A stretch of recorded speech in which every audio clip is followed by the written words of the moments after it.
Where and how did I learn how to treat COVID patients? Well, I'm going to tell you.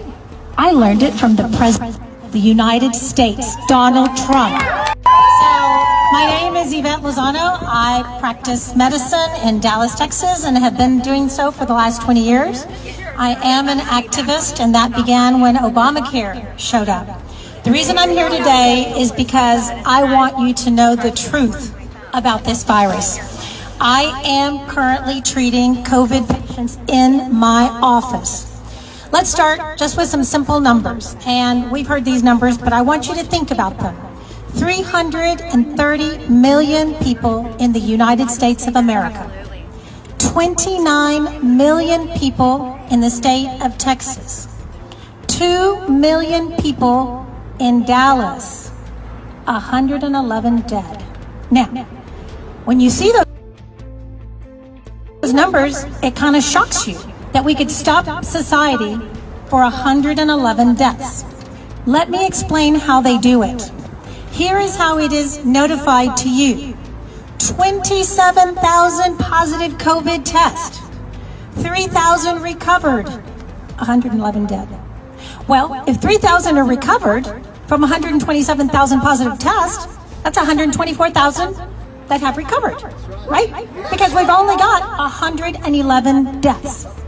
The things that I'm going to tell you today are from my personal experience in my office. I don't want to bring statistics from other physicians because there's always someone on the left that wants to contradict me. So these are my experiences, patients that have walked into my office, and here's how they present. These patients present with a fever like the fever that you get with malaria. It comes on at night. They have night sweats. These patients present with cough only elicited with deep breath. So they are short of breath. Their lungs are tight, as though you would notice with an asthmatic attack. But most importantly, these patients present in panic. They are afraid. They are anxious. They're actually afraid to get diagnosed. They have been staying at home for days and not coming into the office. Why is that? Well, that's real simple. When they go to the emergency room, they're turned away. If they have a fever, they're sent home and told to quarantine to save the rest of society. During those many precious days when they're sent away and sent home, they infect their family members. And so a lot of my patients are in groups of families, okay? This is not just happening in the emergency rooms. This is happening in doctors' clinics. These doctors that are not opening their practice, that are all of a sudden implementing telemedicine. Let me tell you something. From a physician that's been practicing for 29 years, I can't examine you through a computer screen. We can't Facebook or FaceTime for me to see what's wrong with you. I have to touch you.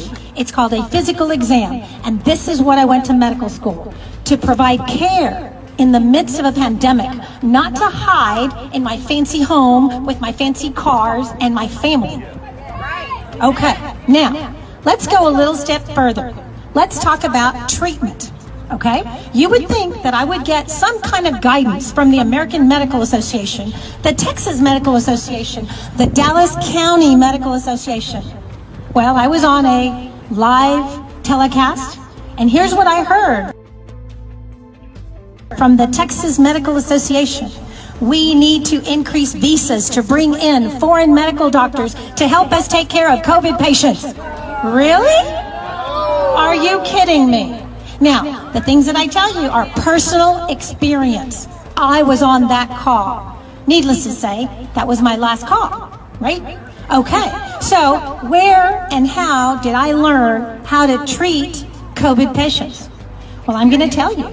I learned it from the President of the United States, Donald Trump.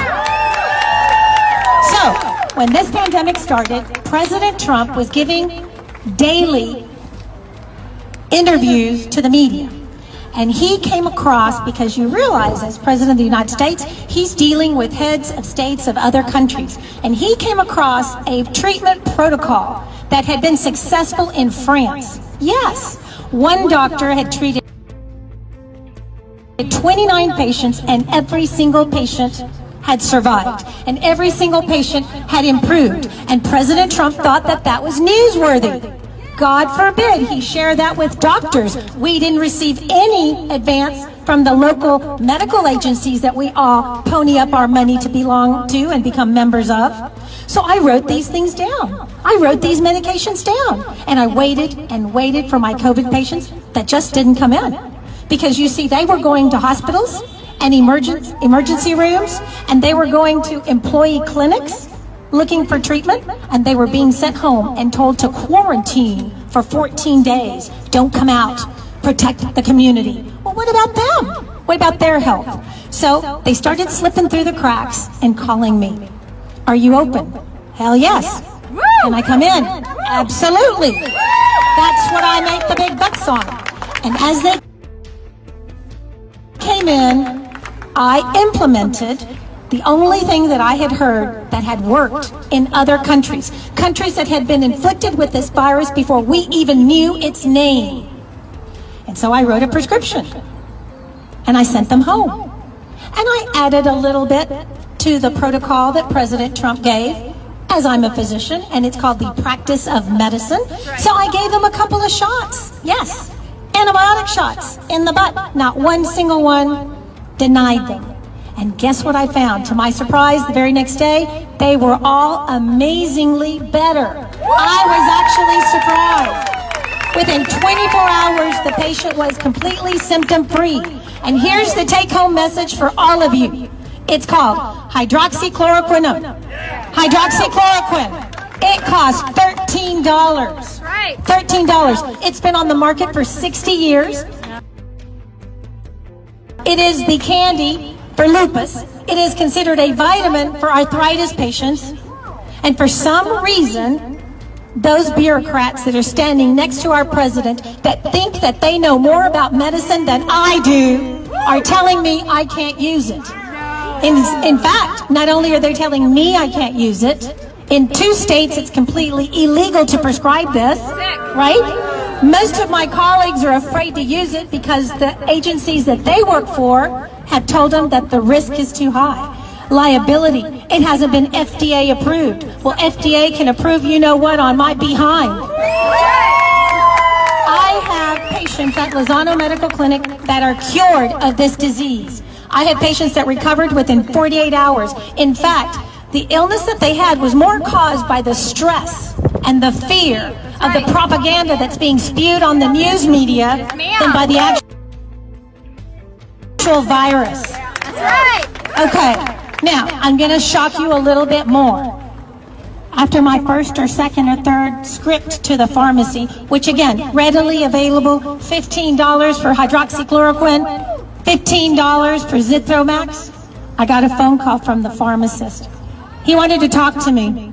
He wanted me to tell him what the diagnosis was for my patient number 1 and what was the diagnosis for patient B and patient C. And I very quickly told him that I did not have to give him that information. Remember HIPAA?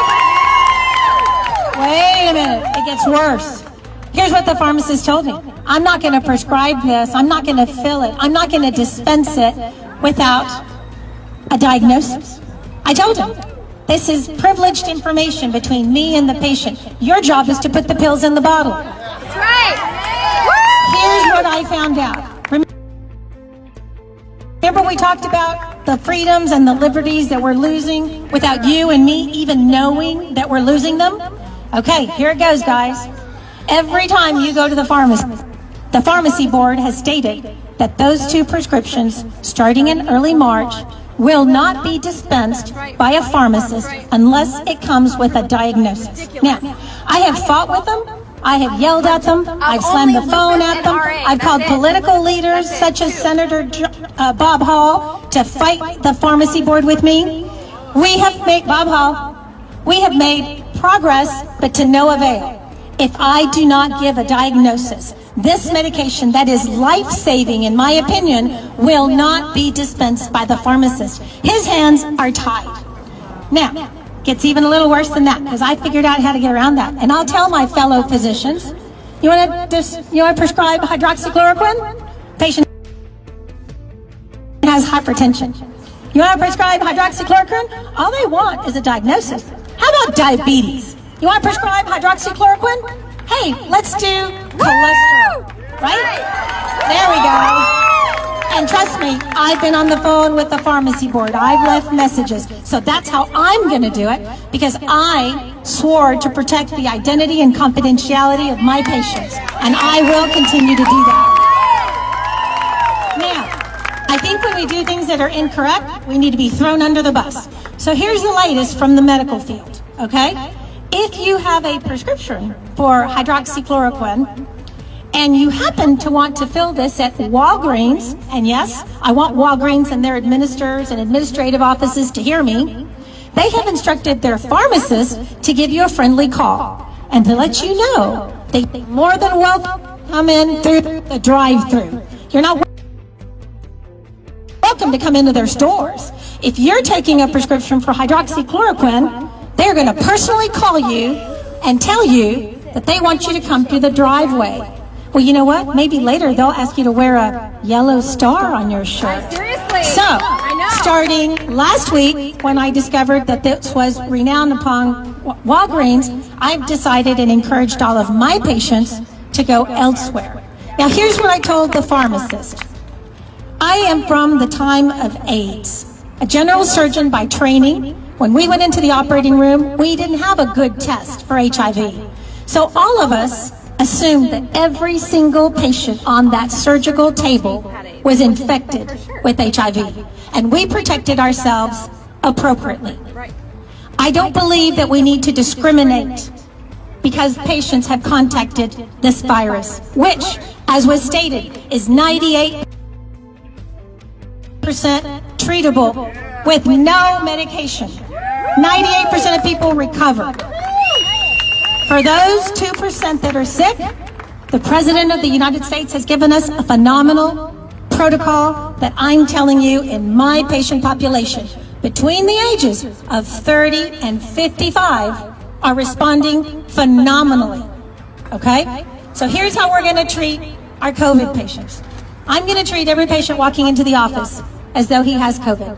But I'm not going to make him feel like he's a leopard or has leprosy. And I'm definitely not going to discriminate with him. I'm going to calm him down. I'm going to reassure him that there's treatment protocols out there. Now my question is, why is the media not doing the same? Why is the media blocking every single post that I make on Facebook in regards to this medication? And where are our politicians that are supposed to be our freedom fighters? I want to hear them yelling it from the mountaintops. And so I am here today to thank you for the opportunity to speak with you, to reassure you that it is not dangerous or scary to go to a restaurant, to go get your hair done, to go shopping. Our immune systems are improved through exposure to sunlight, through gathering, because we are in up moods. Reach out to your physicians. Tell them that you're not scared. Tell them to open their doors. Tell them you don't want to see their assistants. You want to see them. And call your politicians. It's time to open Texas.